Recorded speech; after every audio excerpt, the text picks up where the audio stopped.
자, 그러면 지금까지 이제 가계약하고 본계약을 했습니다. 중도금은 있을 수도 있고 없을 수도 있고 협의하기 나름이고요. 이제 잔금 단계가 남아 있습니다. 잔금 때 돈을 주는 것 외에도 또 확인하실 일이 있겠죠?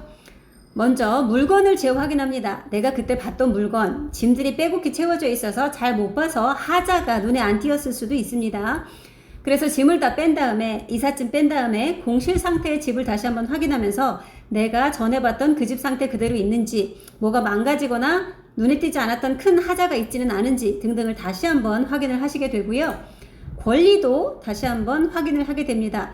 계약 단계에서도 등기부등본을 통해서 미리 한번 확인을 하셨지만 잔금 사이에 혹시 뭐 또 가압류가 걸리진 않았는지, 뭐 경매 개시가 되진 않았는지, 이런 것들 권리상의 하자가 발생하진 않았는지 다시 한번 확인을 하시게 되고요.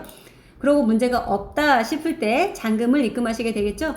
잔금은 자기 자본으로 하실 수도 있지만 대출을 받으시는 경우도 많이 있습니다. 매수인이 대출을 실행하시는 경우도 많이 있고요. 그리고 그 전에 먼저 확인되어야 될 것이 매도인이 그 집에 먼저 주택담보대출을 갖고 있었을 경우에는요, 그것을 먼저 대출을 상환하고 말소 신청하는 것까지 확인하신 다음에 나머지 금액을 입금하시게 됩니다. 이 부분에 대해서는 전에 한번 올려드렸던 영상이 있으니까 참고하실 수 있을 것 같고요.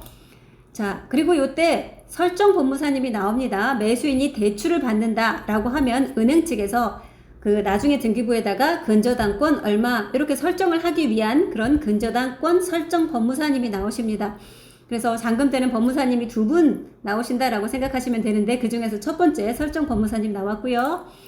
자, 그러면 이제 부동산에서 나머지 관리비 정산이랄지 인수인계 해야 되는 그런 물품들 함께 확인을 해주시게 됩니다. 자, 이제 그 다음에는요, 이사와 소유권 이전이 남아 있습니다.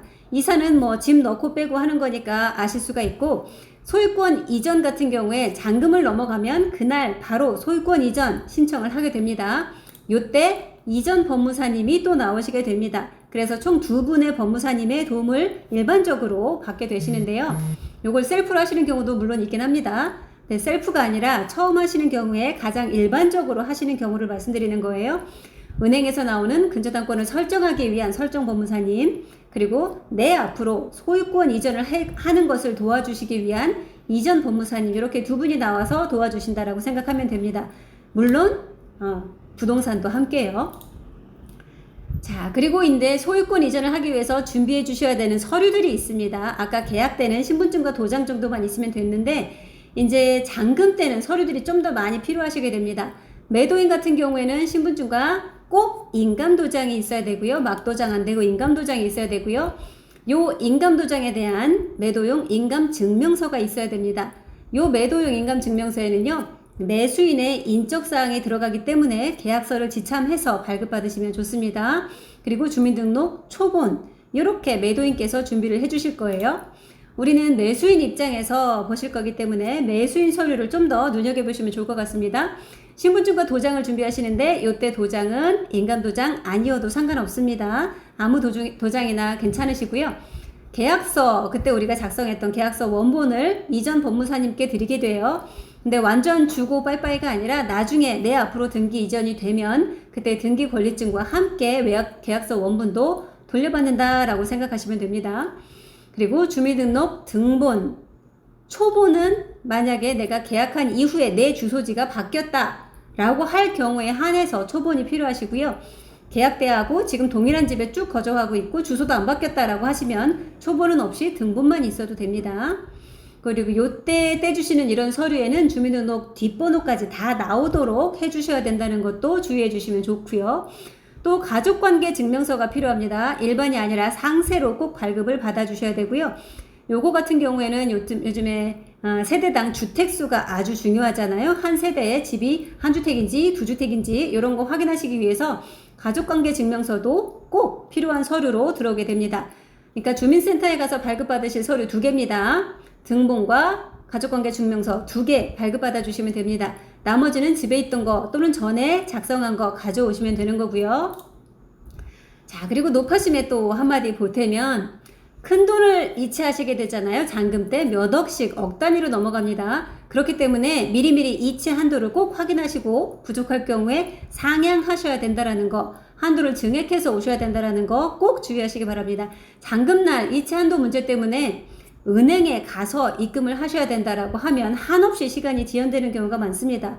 그렇기 때문에 꼭 이체 한도를 올려주시는 거 주의해 주시고요.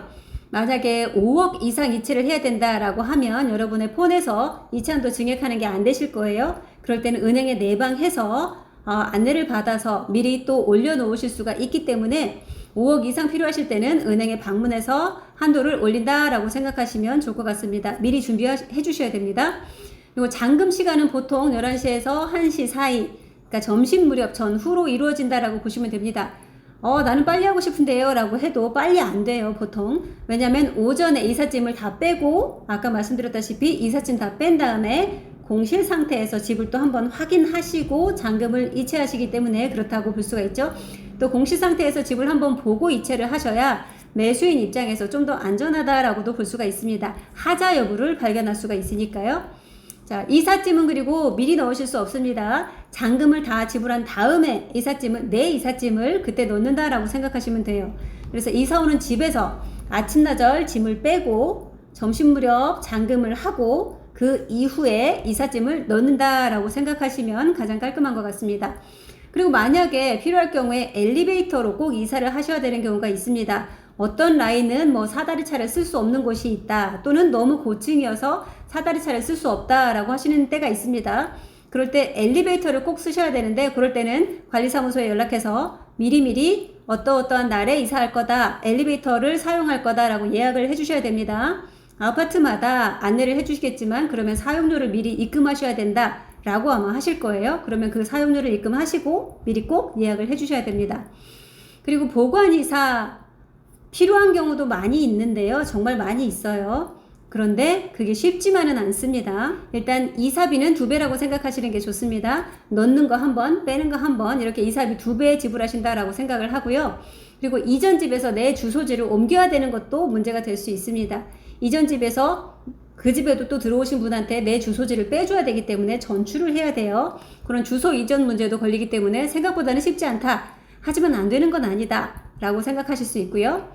그리고 필요한 서류들, 잔금 때 그 안내드렸던 서류들은 꼭 별도 보관해 주시기 바랍니다. 가끔 가다가 이삿짐에 섞여 들어갔어요, 이전에 다른 서류하고 묶여서 갔나 봐요, 이런 식으로 말씀하시는 경우도 있는데, 이럴 경우는 이체 한도와 마찬가지로 서류가 어디 다른 데 섞여 들어갔다라고 하면 시간이 한없이 지연되고 여러분의 이삿짐을 제 시간에 넣지 못하는 불상사가 생길 수도 있으니까 꼭 중요한 것은 미리미리 확인하고 2중, 3중으로 체크하시기 바랍니다.